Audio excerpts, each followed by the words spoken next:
The 1970s was a great decade for rock and roll music, but there were sadly plenty of deaths within the musical genre during that decade as well. From Billy Murcia of the New York Dolls to Jim Morrison of The Doors, join Factsverse as we explore the youngest rock and roll deaths of the 1970s.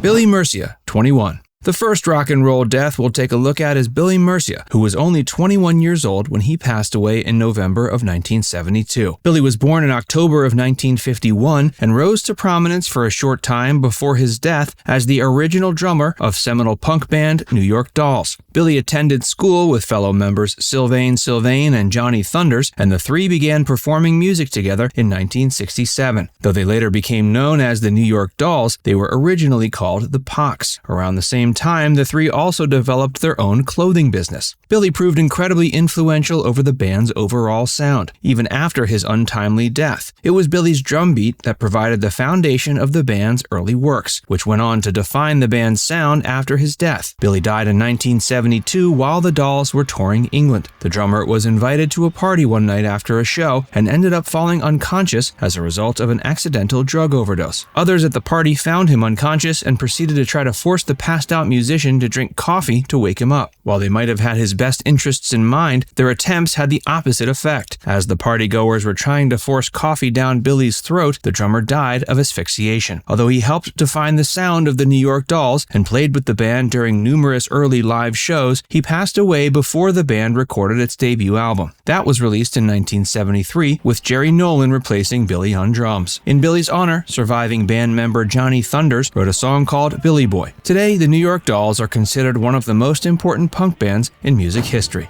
Ann Ganser, 22. Ann Ganser's fleeting success had already come and gone before her death at the young age of 22. Mary rose to prominence during the 60s, working alongside several other young women in the popular girl group the Shangri-Las. The group was composed of Mary and her twin sister, as well as another pair of twins by the last name of Weiss. The two pairs of twins recorded hits such as Leader of the Pack before fading into obscurity by the start of the 70s. By all accounts, Ann Ganser had hit rock bottom by 1970 and was escaping from her failed career as a pop singer by abusing drugs. In March of that year, the former pop star died of an apparent drug overdose. But the fact that Mary was feuding with her former record label over royalties has led some to believe she was murdered.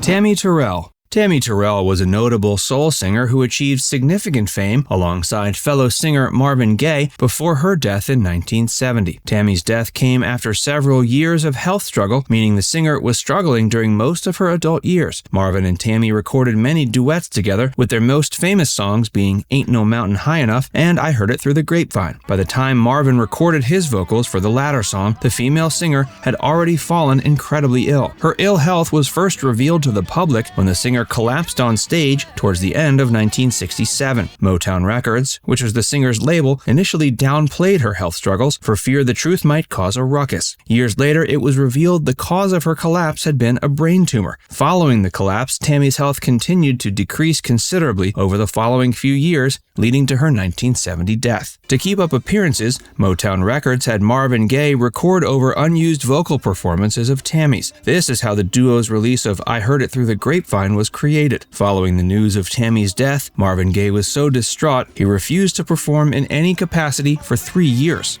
Hey, if you're enjoying this video so far, be sure to give it a like and consider clicking the join button below to become a Factsverse member. Doing so will give you access to exclusive videos featuring content too risque for YouTube.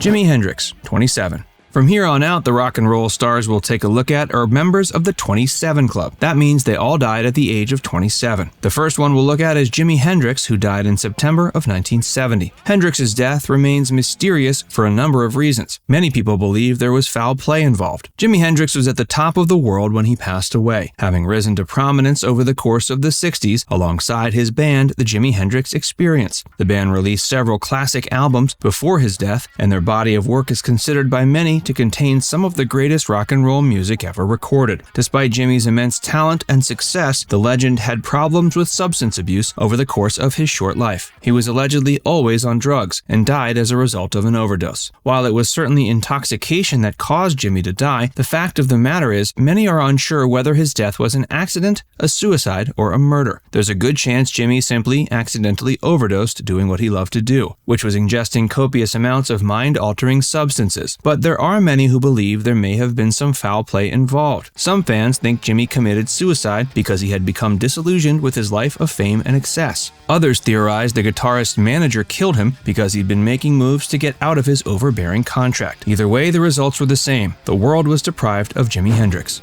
Janis Joplin, 27.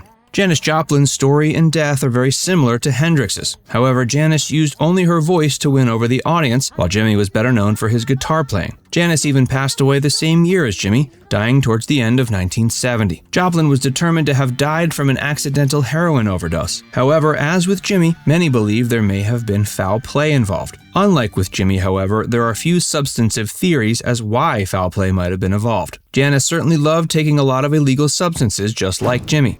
Jim Morrison. Finally, we'll take a look at Jim Morrison. Jim was another rock and roll legend that joined the 27 Club during the 1970s. His death remains very suspicious, and his life was plagued with rampant substance abuse. By the time of his death in 1971, the singer had decided to take a break from working with his band. Jim had risen to prominence over the course of the 60s with his band The Doors, and the group recently released their 6th album. That album, sadly, was their last. The Doors' final album was L.A. Woman, which was released in 1971. That was the year of Jim's untimely death. The recording of L.A. Woman was plagued with exuberant amounts of substance abuse and poor behavior from Jim, who had hit rock bottom in his personal life and no longer seemed interested in working with the band. Following the recording of the album, Jim went to Paris with his girlfriend. While the trip to Paris was initially intended as a mere extended vacation, Morrison ended up passing away there shortly after his arrival. Morrison's cause of death was determined to be a heroin overdose, but the circumstances surrounding it remain mysterious. Jim's drug of choice had never been heroin, and various supposed witnesses have given drastically different testimonies as to how the singer's death went down.